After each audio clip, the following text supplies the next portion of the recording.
पाकिस्तान के विदेश मंत्री का एक नया बयान सुनिए। बयान क्या, दुष्प्रचार सुन लीजिए। शाह महमूद कुरैशी ने तालिबान को बताया शांतिदूत। कुरैशी ने काबुल में भारत की उपस्थिति पर चिंता जाहिर की। भारत पर लगाया आतंक फैलाने का आरोप। कहा कि तालिबान तो जो है वो कुछ नहीं कर रहा है, उसको एब्जॉल्व कर दिया उन्होंने अपनी बातों में।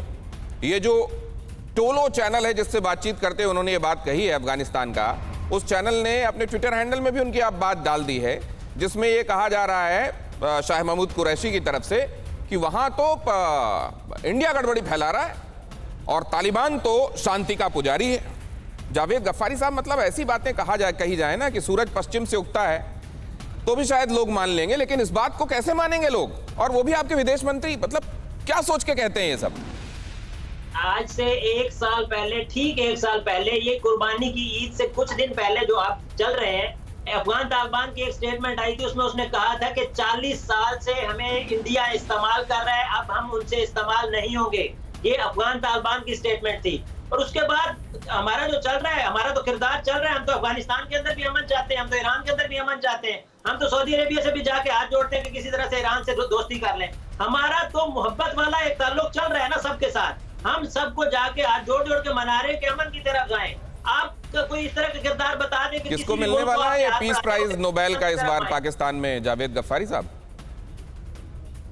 आप लोग जो अमन और प्यार का पैगाम पूरी दुनिया में फैला रहे हैं, तो इस बार नोबेल आप ही के यहाँ जाएगा। किसको मिल रहा है ये भी और बता दीजिए।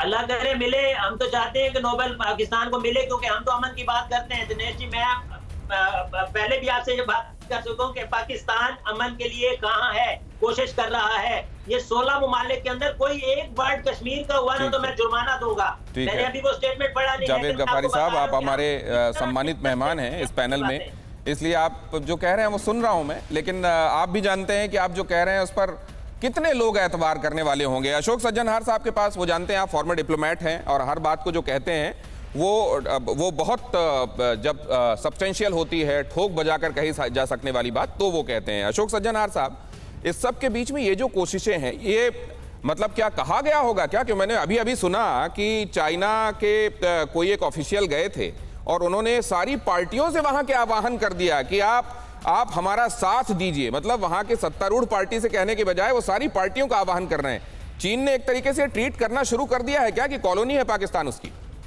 बिल्कुल, देखिए, अब जहां पर उन्होंने श्रीलंका को $1 बिलियन दिया है और वहां पर 99 साल की लीज ले ली है, यहां उन्होंने $60 बिलियन लिया है, तो ये तो पूरे जो उनका देश है पूरी तरीके से अपने नीचे कर लिया है। अब तो वहां पर उनकी करेंसी भी चलेगी, वही वो चीन चाहता है और उस पर बातचीत भी हो रही है। देखिए, तो इनको ये भी कह दिया होगा कि आप जाइए और हमारी ही तरह कुछ देशों को अपनी तरफ मिलाइए और आपके एजेंडे को टो करने की कोशिश कीजिए।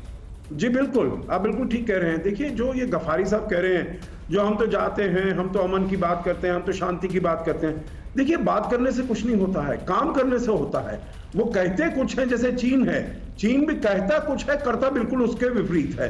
ये भी अपना पाकिस्तान भी है, वहां पर जाएंगे कुछ भी कह दें तो कोई, इसीलिए तो उनकी बात पर कोई विश्वास नहीं करता है।